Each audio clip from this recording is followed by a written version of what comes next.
Assalamualaikum warahmatullahi wabarakatuh. Waalaikumsalam warahmatullahi wabarakatuh. Alhamdulillahi wa kafa, wassalatu wassalamu ala nabiyil mustafa, wa man sara ala nahjihi faqad iktafa, wa ba'du. Para sadidah rahmakumullah, Alhamdulillah kita bersyukur atas seluruh nikmat Allah yang diberikan kepada kita semuanya, dan marilah kita saling memberikan wasiat pesan untuk selalu bertakwa kepada Allah Ta'ala. Wa tazawwadu fa inna khaira zati taqwa. Mari selalu kita berbekal ketakwaan dalam hidup ini. Mudah-mudahan seluruh aktivitas kita senantiasa dilandasi dengan keikhlasan dan tidak sia-sia. Ada satu pesan yang disampaikan oleh Ibnu Qayyim Al-Jauziyah dalam kitab Al-Fawaid, yang mana ini adalah menjadi pengingat kepada kita semuanya, ya. Ada 10 perkara yang sia-sia dan tidak bermanfaat. Kita ingat bahwasanya salah satu di antara tanda kebaikan Islam kita adalah meninggalkan hal yang sia-sia. Min husni islamil mar'i tarkuhu ma la ya'nihi. Di antara kebaikan Islam seseorang adalah meninggalkan sesuatu yang tidak bermanfaat untuknya. Maka dalam hal ini, apa hal yang perlu untuk kita antisipasi supaya tidak sia-sia itu? Kata Ibnu Qayyim, asyarah asya dha'i'ah la yuntafa'u biha. Ada 10 hal sia-sia yang tidak bermanfaat. Yang pertama, ilmun la yu'malu bihi. Ilmu yang tidak diamalkan. Ini salah satu pertanggungjawaban yang harus kita sampaikan kepada Allah di akhirat. Di antara pertanyaannya, di akhirat nanti, la tazulu qadama 'abdin yaumil qiyamah hatta yus'ala an arba'in. Tidaklah bergeser bagi anak manusia nanti di akhirat kecuali ditanya 4 hal, yaitu an umrihi fima afna, umurnya digunakan untuk apa. Yang kedua ini, wa an ilmihi madza amila bihi, ilmunya itu dia gunakan untuk apa, diamalkan untuk apa. Wa an malihi, tentang hartanya, min aina iktasabahu wa fima anfaqahu, dari mana sumbernya dan kemana alokasinya. Wa an jismihi fima ablahu, fisiknya itu digunakan untuk apa. Jadi ini di antara pertanyaannya adalah ilmu kita ini. Kita walaupun banyak ilmunya, apabila tidak diamalkan maka menjadi sia-sia. Yang kedua, wa amalun la ikhlas sofih, amal yang tidak disertai dengan keikhlasan. Dia tidak lillahi ta'ala, tapi lil makhluk, linnas, untuk mengharapkan ridho sesama makhluk, ridho sesama manusia, tidak dibarengi dengan keikhlasan.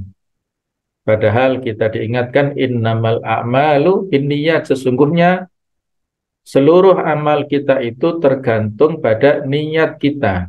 Kalau tidak ada niat, berarti amal terutama dalam bab ibadah, apabila tidak ada niat keikhlasan lillahi ta'ala, maka amal ini menjadi sia-sia. Yang ketiga, malun la yunfaqu minhu, harta yang tidak diinfakkan. Walaupun dia orang yang kaya raya, dia memiliki aset yang sangat banyak, hartanya di mana-mana, apabila tidak diinfakkan, tidak disedekahkan, tidak membantu kepada fakir miskin, kepada proyek-proyek kebaikan, maka hartanya ini menjadi sia-sia dan tidak ada manfaatnya. Yang keempat, wa qalbun farihun min mahabbatillah, hati yang kosong dari mencintai Allah. Ya, ibarat gelas yang kosong, apabila diisi dengan kopi, ya maka ya menjadi kotor. Apabila hati itu diisi dengan kecintaan kepada selain Allah, maka menjadi terisi dan penuh, susah untuk diisi dengan mahabbatullah, maka harus dikosongkan untuk mengingat dan mencintai Allah semata-mata. Jadi kalau hati yang kosong, tidak berisi mahabbatullah, maka berarti berisi mahabbatud dunia, cinta dunia, berisi mahabbatul makhluk, cinta kepada makhluknya, dan akan sia-sialah hati tersebut. Yang kelima adalah wa badanun mu'attalun min ta'atihi, badan yang malas untuk melakukan ketaatan. Fisiknya kuat, fisiknya sehat, tetapi tidak digunakan untuk melakukan amal-amal kebaikan. Jadi istilahnya anak muda sekarang mager ya, malas gerak. Dia hanya menjadi generasi apa ibaratnya ya, berbaring saja ya, tidak melakukan aktivitas. Padahal usianya adalah usia produktif, eman-eman sekali ya. Padahal tadi sudah kita sampaikan di antara 4 pertanyaan tadi adalah wa anjis mihifi ma'ablahu, fisiknya tadi digunakan untuk apa? Apakah bermalas-malasan ataukah untuk ketaatan? Yang keenam adalah wa waktun mu'attalun an iktinami birrin, ya. Waktu yang terabaikan dari memanfaatkannya untuk kebaikan. Waktu yang berjalan menjadi sia-sia. Yang menurut para ulama al-waktu kasaif, waktu itu adalah ibarat pedang. Ilam takto'uhu koto'ak, kalau tidak kamu potong, maka dialah yang memotongmu. Kemudian kata Hasan al-Basri, ya bena Adam, innama anta ayyam, idza dhahaba yaumun, dhahaba ba'duka. Wahai anak manusia, sesungguhnya engkau itu tidak lain adalah bilangan hari-hari. Apabila harinya telah lewat, maka sebagian pada dirimu itu telah lewat dan tidak bisa dikembalikan. Yang ketujuh adalah wa fikrun yajulu fima la yanfa', pikiran yang selalu bergerilya dalam perkara yang tidak ada manfaatnya, memikirkan hal-hal yang tidak menambah keimanan, memikirkan yang bukan menjadi urusannya, mengurusi sesuatu yang tidak ada manfaatnya, yang menurut Imam Syafi'i, beliau mengambil hikmah dari orang-orang sufi, sebagaimana tadi sudah kita sebutkan masalah waktu. Juga ada hikmah yang lain adalah wa nafsuka in syagholtaha bil haqqi wa illa syagolatka bil batil. Jiwamu itu, dirimu itu apabila kamu sibukkan kepada kebenaran, kalau tidak maka akan bisa menyibukkanmu di dalam keburukan ya. Pikiran kita, aset pikiran yang kita miliki ini, kalau tidak kita gunakan untuk hal-hal yang positif, maka akan berpikir hal-hal yang negatif.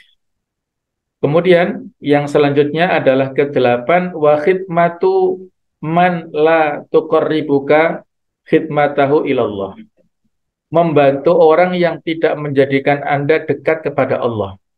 Jadi maksudnya adalah kita berkhidmah, kita berteman, kita memberikan pelayanan kepada seseorang yang tidak mendekatkan diri kita kepada Allah.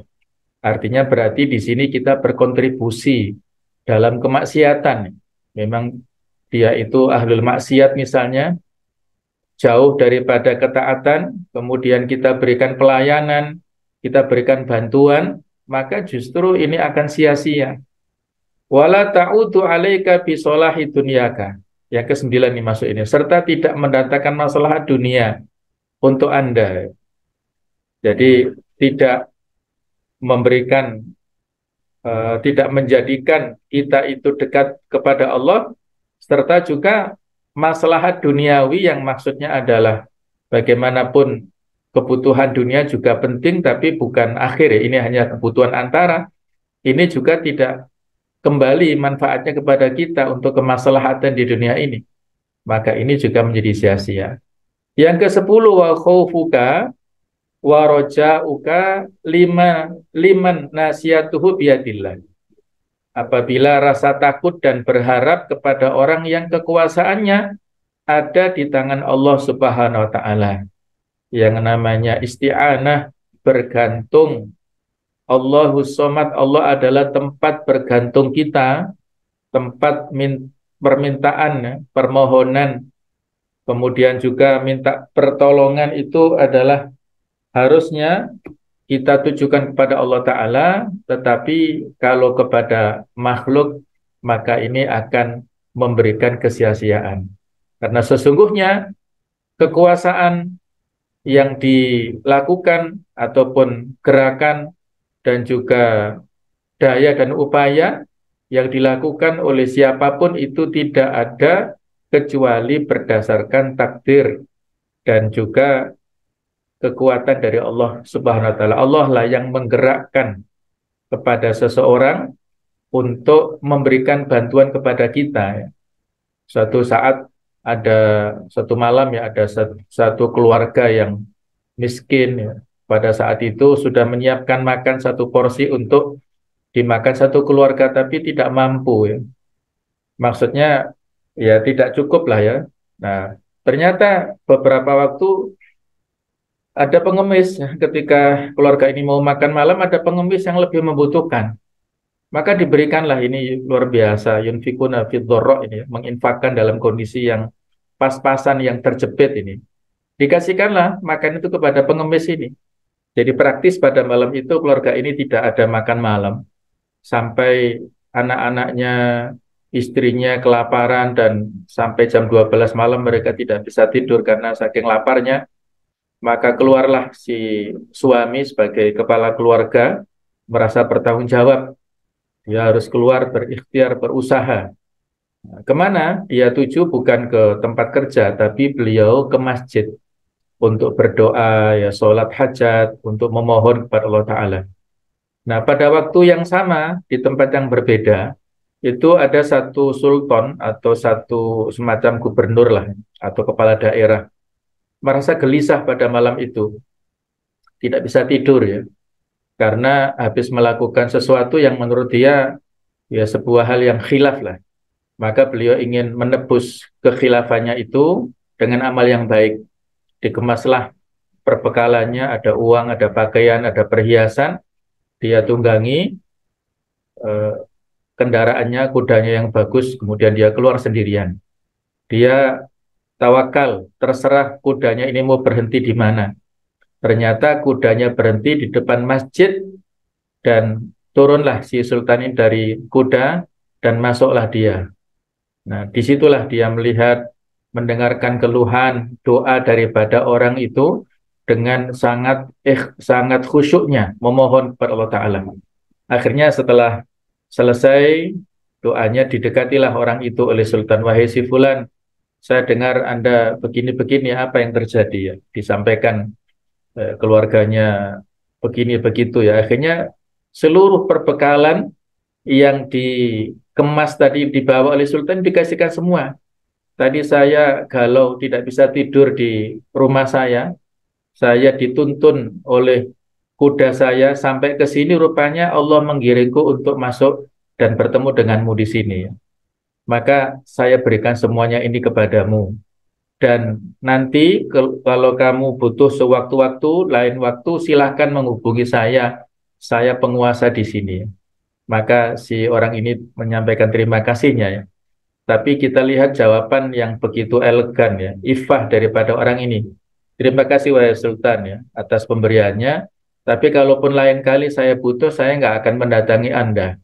Tapi saya mendatangi Rob Buka ya. Saya mendatangi Rob Anda, Tuhan Anda. Tidak meminta kepada Anda. Karena yang menggerakkan kaki Anda ke sini, memberikan apa yang Anda miliki kepada saya adalah Allah Rob Buka. Allah Rabbuka wa Rabbuna ya. Allah Rabb kita semuanya, itulah yang menggerakkanmu, menggerakkan Anda datang ke sini dan memberikan sesuatu kepada saya ini. Saya sampaikan terima kasih. Ini luar biasa ya, orang yang orientasinya adalah untuk lillahi ya, untuk akhirat, maka Allah Ta'ala menggerakkan makhluknya yang membawa perbekalan dan membawa kebutuhannya didatangkan oleh Allah Ta'ala dan diberikan sesuai dengan yang dia butuhkan. Nah, itulah berharap kepada Allah Ta'ala, maka Allah akan menggerakkan makhluknya, menggerakkan dunia untuk diberikan kepada kita. Jadi inilah 10 hal yang diingatkan Ibnu Qayyim dalam kitab Al-Fawaid ini, yang mudah-mudahan kita bisa mengantisipasinya, jangan sampai kita ada bibit-bibit atau ada indikasi-indikasi yang 10 ini yang tentunya yang lainnya masih banyak ya. Tetapi paling tidak apabila kita bisa menghindari 10 hal yang ini tentunya dengan kebalikannya ya, apabila ilmu yang sia-sia itu adalah yang tidak diamalkan ya maka ilmunya harus kita amalkan. Amal yang sia-sia itu adalah karena tidak ada ikhlas berarti harus dengan ikhlas. Harta yang sia-sia itu apabila tidak diinfakkan berarti harus kita infakkan. Begitu pula hati harus diisi dengan mahabbatullah. Badan harus semangat dalam beribadah. Waktu kita harus produktif, harus bermanfaat untuk orang lain dan untuk umat. Pikiran kita juga demikian, bagaimana gagasan ide-idenya itu dalam rangka untuk berkhidmat kepada masyarakat dan kepada dakwah kita. Kemudian membantu orang, berkhidmat, melayani dan berteman kepada orang yang baik supaya bisa mendekatkan kita kepada Allah, juga bisa mendatangkan kemaslahatan dunia yang bisa mengantarkan kebahagiaan kita di akhirat, dan juga ketergantungan kita itu hanya kepada Allah Ta'ala, bukan kepada makhluk.